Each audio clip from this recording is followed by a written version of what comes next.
fact that April is the cruelest month, they look at T.S. Eliot's The Wasteland, which should be a month long, but it will take slightly longer than that because my laptop's charger slightly went on fire yesterday. Which is ironic considering today we are looking at the Fire Sermon, the third section of The Wasteland. Now, the Fire Sermon is a reference to the Fire Sermon, coincidentally enough. This sermon on lust, hatred and sorrow was so powerful it freed its audience from their passions, but because this is the wasteland, the exact opposite happens. The river's tent is broken. The last fingers of leaf clutch and sink into the wet bank. The wind crosses the brown land unheard. The nymphs are departed. Sweet Thames, run softly till I end my song. So this canto, as I should be calling them, opens up with a description of the Thames. It's damp, it's muddy, the trees are bare, it's not exactly a very pleasant image. And this is a contrast to everything we saw earlier where it was all dry and arid. But here, everything is damp and muddy and dank. And the nymphs, inspirational, beautiful things, have left and taken all of the inspiration and all of the wonder from the Thames. Sweet Thames, run softly till I end my song. That's a reference to Edmund Spenser's poem with a very difficult to pronounce name that I'm not even going to try to pronounce. Saws. Basically, this is a poem about a young man who meets two beautiful maidens, nymphs, on the Thames on a beautiful day. And this scene parodies that by having the Thames be dirty and ugly and the nymphs aren't there and it's just kinda crap. The river bears no empty bottles, sandwich papers, silk handkerchiefs, cardboard boxes, cigarette ends, or other testimonies of summer nights. The nymphs are departed, and their friends, the loitering heirs of city directors, departed, have left no addresses. And that's a direct contrast to by Edmund Spenser, which is meant to be about beautiful things, lovely women and the pretty Thames and everything is nice and summery. This is just... yeah. I always sort of imagine this bit as though our speaker is kind of stumbling on the immediate aftermath of some sort of wild party. The kind of thing where you know something has happened, but you don't know what exactly. You just know it was sort of gross. The speaker then goes on to say, by the waters of Leman I sat down and wept, which is a direct reference to Psalm 137, by the rivers of Babylon, that one, which is about remembering better times. And Leman is one of those little plays on words because Leman is French for Lake Geneva. It is also another word for mistress. And this isn't a sad remembrance, this is bitter. You know, the nymphs are departed. They've gone off with their friends, the loitering heirs of city directors. That's not the words of someone who is sad. That is the words of someone who is bitter and angry that the nymphs have departed. After all this talk from our speaker about being abandoned by the beautiful young nymphs, we have an allusion to the Fisher King. While I was fishing in the dull canal, on a winter evening, round behind the gas house, musing upon the king my brother's wreck, and on the king my father's death before him. White bodies, naked on the low damp ground, and bones cast in a little low dry garret. Rattled by the rat's foot only, year to year. But at my back from time to time I hear the sounds of horns and motors, which I'll bring Sweeney to Mrs. Porter in the spring. It also directly references Shakespeare's The Tempest.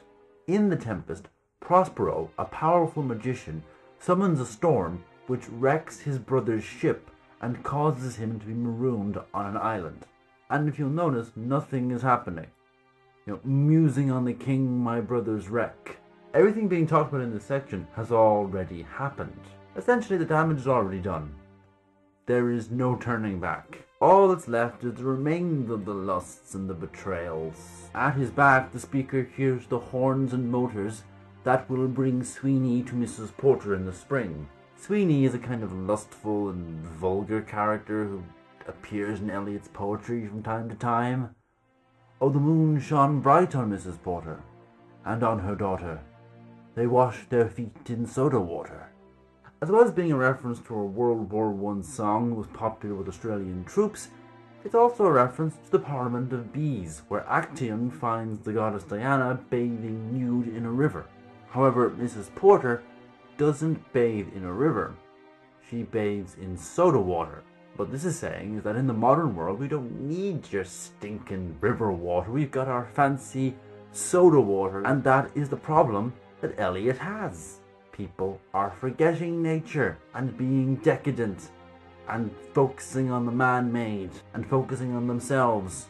And look what's happened. It's all gone to pot. Twit, twit, twit, twit. Jug, jug, jug, jug. So rudely forced. Teru. That might sound like gibberish, but this is T.S. Eliot. Everything has a reason. And if you watch the last part, well, you'll know what that's referencing. It's the nightingale Philomel singing about her rape at the hands of the barbarous king. And it leads us back to the unreal city and the one-eyed merchant. Unreal city. Under the brown fog of a winter noon, Mr. Eugenides, the Smyrna merchant, unshaven, with a pocket full of currants, CIF London, documents at sight, asked me in demotic French to luncheon at the Cannon Street Hotel, followed by a weekend at the Metropole. Mr. Eugenides is a gay Turkish merchant who is trying to get a young man to spend the weekend with him. Smyrna is modern-day Izmir. A pocket full of currants is a symbol from a Walt Whitman poem which indicates homosexuality, and the Cannon Street Hotel and the Metropole were common hangouts for gay men in the 1920s. So this is, on one hand, kind of racist, and on the other hand, kind of homophobic, and on a third hand, really seedy.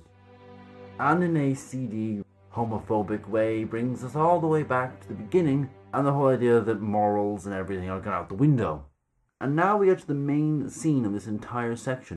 At the Violet Hour, when the eyes and back turn upward from the desk, when the human engine waits like a taxi, throbbing, waiting, I, Tiresias, so blind, throbbing between two lives, old man with wrinkled female breasts, can see at the violet hour, the evening hour that strives homeward and brings a sailor home from sea, the typist home at tea time, clears her breakfast, lights her stove, and lays out food in tins.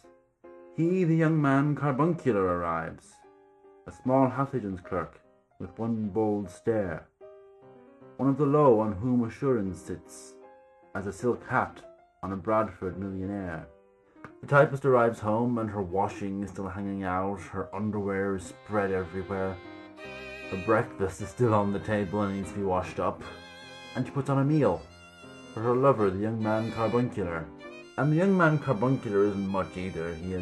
Firstly, he's pimply, that's what carbuncular means. Secondly, he has a really low job, but he has one bold stare. He thinks he's more important than he is. So along with the fact he's not very attractive, he has an inflated sense of self.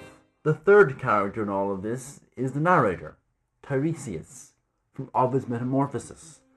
Tiresias was a priest who struck two mating snakes with his stick, and in doing so he offended Hera, who turned him into a woman for 7 years. Years later, Hera and Zeus were arguing over who enjoyed sex more, women or men. Hera said men, Zeus said women. Tiresias sided with Zeus, and Hera made Tiresias blind. But Zeus did take pity on Tiresias and gave him the power of prophecy, because Greek mythology. So Tiresias, with his experiences of both being male and female, watches this scene between this unimportant couple, and it's not exactly pleasant. The time is now propitious, as he guesses. The meal is ended, she is bored and tired. He endeavours to engage her in caresses, which are still unreproved, if undesired. Flushed and decided, he assaults at once. Exploring hands encounter no defence. His vanity requires no response, and makes a welcome of indifference. And I, Tiresias, have forsuffered all enacted on this same divan or bed. I who have sat by Thebes below the wall, and walked among the lowest of the dead, bestows one final patronizing kiss, and grubs his way, finding the stairs unlit. The young man carbuncular just kind of forces himself on the typist, and she just lies back and thinks of England. And it's not sensual, it's not romantic, it's barely consensual. She turns and looks a moment in the glass, hardly aware of her departed lover. Her brain allows one half-formed thought to pass. Well, now that's done, and I'm glad it's over. When lovely woman stoops to folly, and paces about her room again alone, she smooths her hair with automatic hand, and puts a record on the gramophone. The typist doesn't care. You know, well, that's done, and I'm glad it's over. And it calls back to the woman from the previous section, who sat in a chair like a burnished throne. This entire scene is devoid of romance or sensuality. You've just got these two unlikable people, one pompous, self-important, and rather ugly, and the other who is grotty and untidy. And these are your symbols of young love. These are the lowest ebb of humanity. And these are the people that you meet in the wasteland. The river sweats, oil and tar, the barges drift with the turning tide. Red sails wide to leeward swing on the heavy spar. The barges wash drifting logs down Greenwich Reach past the Isle of Dogs. La la la la ya, oh la la la ya la ya. Eliot takes from Wagner's Twilight of the Gods, inverting a song about how the Rhine was so beautiful to talk about how the Thames is really ugly. The poem then winds down with this frantic last few lines. To Carthage then I came, burning, burning, burning. O Lord, thou pluckest me out. O Lord, thou pluckest. Burning. The start of this recalls St. Augustine, who, when he was a young man, was obsessed with sex, so he went to Carthage, because apparently this was a place of unholy loves. It underscores the entire section's main theme of the unholy nature of the modern world, and its obsession with carnality.